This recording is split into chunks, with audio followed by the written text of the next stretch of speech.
Welcome to Time News Studios.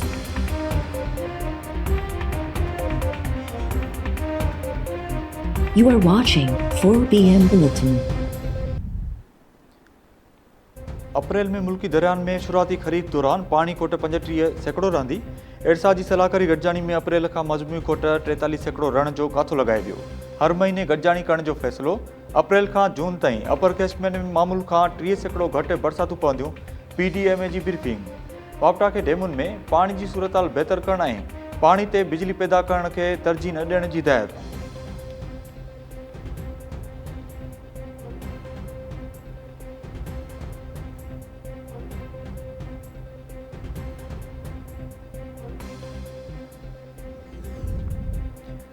Guddu Sukkur ऐं कोठड़ी बिराजिस वटे पानी के वकरन में मुसलसल लाद जो सिलसिलो जारी।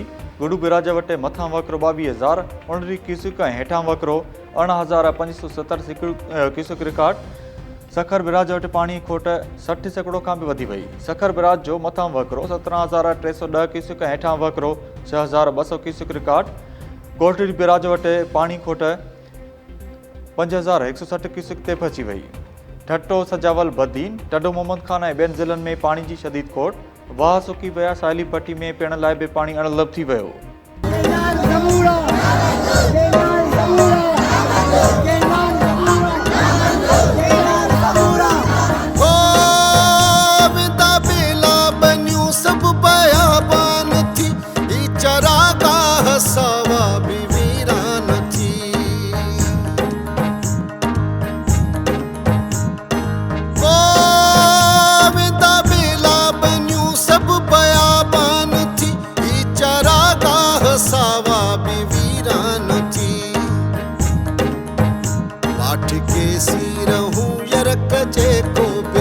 तकरारी किनारनि खिलाफ से ज़ैन शाह जी अगवाणी में 20 किलोमीटर मार्च। सकरन बरसा गोठ फतेहपुर का काज़ी अमन ताईं रैली कढी वई। सियासी समाजी तंज़ीमुनि जे अगवाणनि ऐं कारकुननि समेत सवे माण्हू शरीक।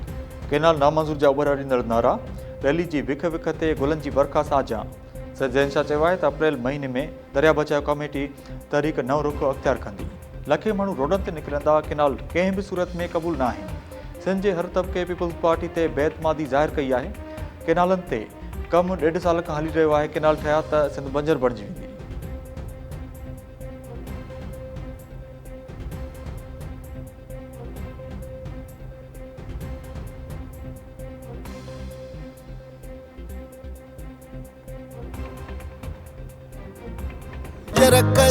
को बिलो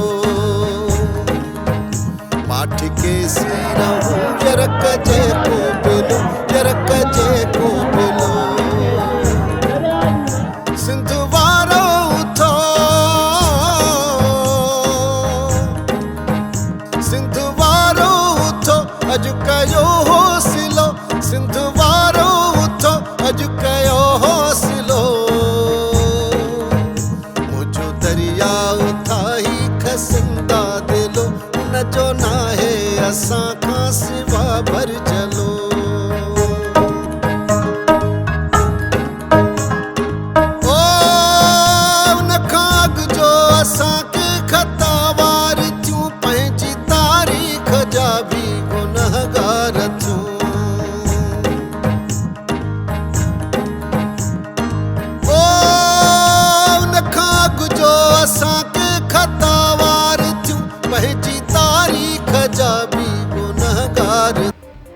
केनालनि जे ॾावत ख़िलाफ़ सॼी सिंध सरापा एहतजाज बणियल जुंगशाई में अवामी तहरीक ऐं सिंधाणी तहरीक पारां 2 किलोमीटर पैदल मार्च। कोट मंगर खान पलीजो खां जुंगशाई ताईं 2 किलोमीटर पैदल मार्च करे केनालनि ख़िलाफ़ नारेबाज़ी। जामचोर में M9 मोटरवे ते धरणो ट्रैफिक मुअतल। राधण में नौजवान एताद पारां 7 किलोमीटर पैदल मार्च। औरतूं बाड़ा शरीक। हालाणी मांझंद गड़ी केरो। बिरासिटी ऐं टटवाद में भी मुज़ाहिरा। मलिर में वकीलनि पारां बार एसोसिएशन ऑफिस का नेशनल हाईवे ताईं रैली कढी धरणो। दादू में भी वकीलनि एहतजाजी रैली कढी सेशन कोर्ट आॾो धरणो हुयो। टंडो मोहम्मद खान में सिविल सोसाइटी जे नुमाइंदनि वापारियुनि ऐं शहरियुनि जो एहतजाज। दालनगारी में SDP जे सॾ ते तकरारी किनाल लिथा ख़िलाफ़ रैली कढी नारेबाज़ी। जरवार में SDP कारकुननि माथिल चौक खां प्रेस क्लब ताईं मार्च कयो।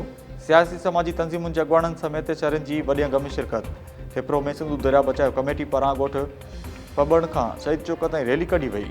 अगड़ा जे रवासिन जो दरगाह नानक यूसुफ खां प्रेस क्लब ताईं मार्च नारेबाज़ी। सदात कोट में बि तकरारी किनाल रिथा ख़िलाफ़ एहतजाज। खिपरो बरसां खाई शहर में वापारियुनि जो कारोबार बंदि करे एहतजाज। मेड़ सठ मेल आदिलपुर ऐं मोरे में मासूम ॿाड़ा सरापा एहतजाज। तकरारी किनाल रिथा रद्द करण जो मुतालबो।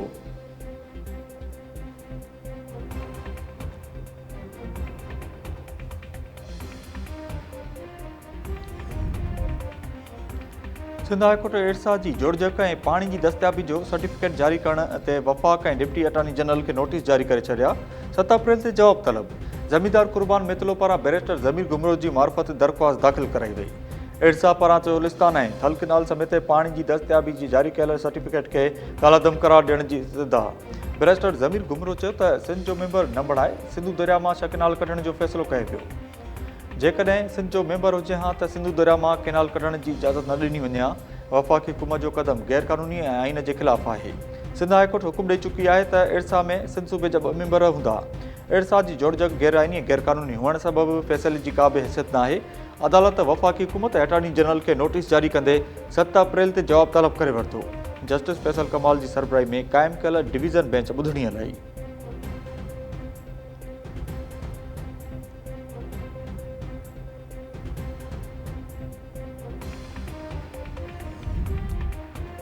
गुज़िरियल ॾींहुं पीपल्स पार्टी पारां एहतजाज कयो वियो। घणनि माण्हुनि ते एफआईआर दाख़िल कई।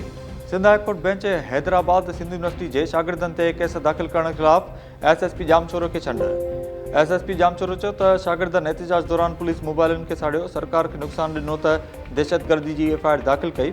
अदालत चयो त पहिरियां शुरूआत अव्हां कई, शागिर्दनि ते लाठी चार्ज करण खां पोइ रद्दअमल आयो, ज़िम्मेवार शागिर्दनि न आहिनि। अदालत चयो त असुल दहशतगर्दी लाहौर, बलूचिस्तान, केपीके ऐं कचे में थी रही आहे। उहे दहशतगर्द आज़ाद पिया घुमनि। बाक़ी शागिर्दनि खे अव्हां हथ सां दहशतगर्द करार ॾेई खेनि बाग़ी पिया बणायो। अदालत ईंदड़ ॿुधणी ते एसएसपी जामचोरो खे रिपोर्ट पेश करण जी हिदायत करे छॾी। ॿुधणी मुलतवी।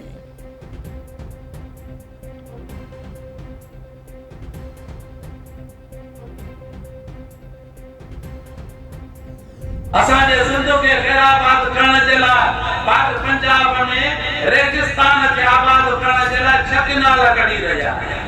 एतिरा पिया एहतजाज कनि। जमहूरी हुकूमत आहे, जमहूरी हाणे जमहूरी हुकूमत आहे त वजह तव्हां हक़ जो न।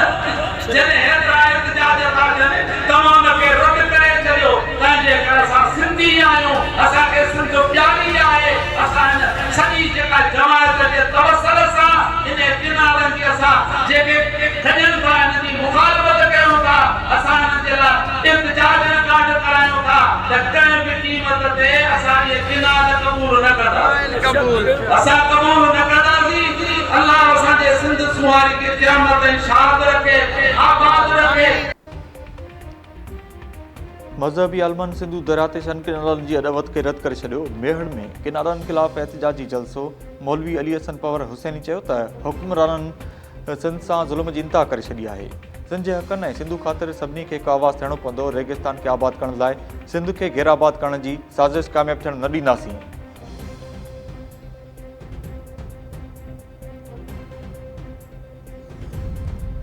जसकम चेयरमैन सनान कुरैशी पारां ईद सादगी सां मल्हाइण जो ऐलान।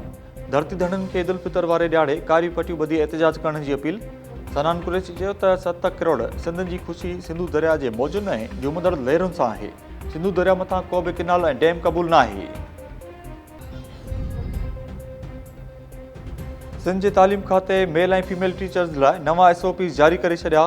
फीमेल टीचर्स ते घणो मेकअप करणु, वॾियुनि खुड़ियुनि वारा सैंडल पाइणु, घणो सोन पाए स्कूल अचण ते पाबंदी। मर्द उस्ताद पैंट शर्ट या शलवार कमीज़ ऐं नॉर्मल बूट पाए स्कूल अची सघनि था। टी शर्ट ऐं जीन्स पाए अचण ते कार्रवाई थींदी। उस्तादनि ते सिगरेट पीअणु, गुटको खाइणु या नसवार ॾियण ते बि मुकमिल पाबंदी लागू। तालीम खाते पारां नोटिफिकेशन जारी।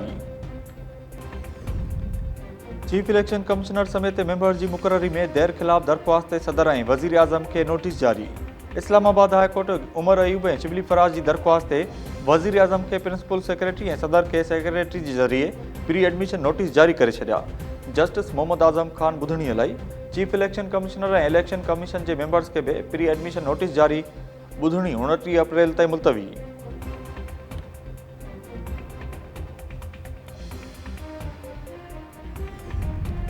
पाकिस्तान ऐं IMF विच में ॻाल्हियूं कामयाब। $2 अरब कर्ज़ जो स्टाफ लेवल मुआहिदो तइ थी वियो। मुआहिदे जी हतमी मंज़ूरी IMF बोर्ड ॾींदो। मंज़ूरी जी सूरत में पाकिस्तान के तोसी फंड फैसिलिटी जे तहत $1 अरब फराहम कया वेंदा। पाकिस्तान के मौसमियाती तब्दीली ऐं कुदरती आफ़तुनि खे मुंहुं ॾियण लाइ 28 महीननि जी अरेंजमेंट तहत $1.3 अरब मिलंदा। IMF जो चवणु आहे त पाकिस्तान में आम वापे जूं शयूं 2015 खां पोइ घटि तरीन सतह ते आहिनि। 18 महीननि दौरान पाकिस्तान चैलेंजिस जे बावजूदु मैक्रो इकोनॉमिक इस्तेहकाम जी बहाली में आगुवारी कई। नाणे वारे वज़ीर मोहम्मद औरंगज़ेब चयो आहे त टैक्स, तवानाई ऐं सरकारी इदारनि बाबति सुधारनि ते अमल दरामद लाइ पुरज़म आहियूं। IMF सां स्टाफ लेवल मुआदो थी वियो आहे। ॾींहुं राति महिनत ऐं टीम वर्क सां कामयाबी मिली। IMF मुआदनि बाबति समूरा टिक्साट नाकाम बणाया। वज़ीर आज़म शहबाज शरीफ़ जो वफ़ाक़ी काबीना जे इजलास खे ख़िताब। वज़ीर आज़म चयो त हुकूमत जे अणथक महिनत सां उहो हदफ़ हासिल थियो। मुआदो थियणु हुकूमत जी संजीदगी ज़ाहिर करे थो। क़ौम उहो हदफ़ हासिल करण लाइ वॾियूं क़ुर्बानियूं ॾिनियूं। गुज़िरियल साल IMF जो हदफ़ $9 ट्रिलियन हो। हलंदड़ साल उहो हदफ़ $12.9 ट्रिलियन आहे। अदालत में खरबे रुपयनि जा केस ॿुधणी हेठि आहिनि। टैक्स उगाड़नि में 26% वाध थियणु सुठो सवणु आहे। खंड जे टेल टैक्स जी चोरी ते ज़ाब्तो आणण लाइ क़दम खणूं पिया। वफ़ाक़ी काबीना जे इजलास में आर्मी चीफ जी अमर जे ऐसाले सवाब लाइ दुआ घुरी वई। अमरीका 8 मुल्कनि जे 70 कंपनियुनि ते पाबंदी मणे छॾी। पाबंदी मड़ियल कंपनियुनि में पाकिस्तान, चीन, बर्तानिया, गॾियल अरब रियासतुनि, फ्रांस, ईरान, ॾखण अफ्रीका, ताइवान जूं कंपनियूं शामिल आहिनि। पाबंदी मड़ियल कंपनियुनि ते अमरीकी क़ौमी सलामती, परॾेही पॉलिसी ऐं मुफ़ादनि ख़िलाफ़ कमु करण जा इल्ज़ाम लॻाया विया आहिनि। कराची जी अदालत में मलिर हाल्ट वेझो टैंकर जे टकर में ज़ाल मुड़ुस ऐं ॿार जे फोथियण वारे केस जी ॿुधणी। ड्राइवर रहीम बादशाह ऐं हेल्पर उमर वकास पेश। हैवी ट्रैफ़िक जी दाख़िला ते उन वक़्तु पाबंदी हूंदी आहे। जांच करे ॿुधायो त उन रूट ते ॼाणायल टैंकर खे वञण जी इजाज़त हुई या न। अदालत जवाबदारनि खे 3 ॾींहंनि जे रिमांड ते पुलिस हवाले करे छॾियो। कोटड़ी में 2 नींगरनि सां मुबैना जिंसी ज़्यादती वारी वीडियो रिकॉर्ड करण जो इंकशाफ। केस दाख़िल। खुर्शीद कॉलोनी में जवाबदार 11 ऐं 10 वरनि जी नींगरनि खे मुबैना ज़्यादती जो निशानो बणायो।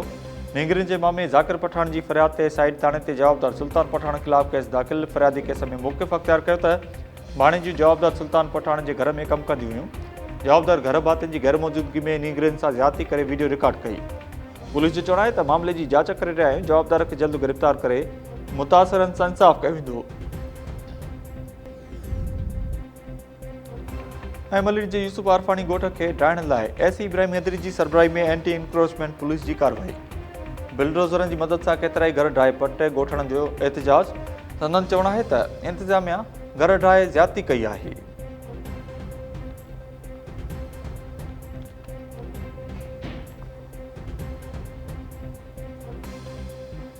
ऐं नाज़रीन, हीअ निकतनि जी ख़बरूं ते वठूं था मुख़्तसर ब्रेक। ब्रेक खां पोइ अवां प्रोग्राम ॾिसी सघंदा। व्यूज़ टाइम ॾिसंदा रहो टाइम न्यूज़।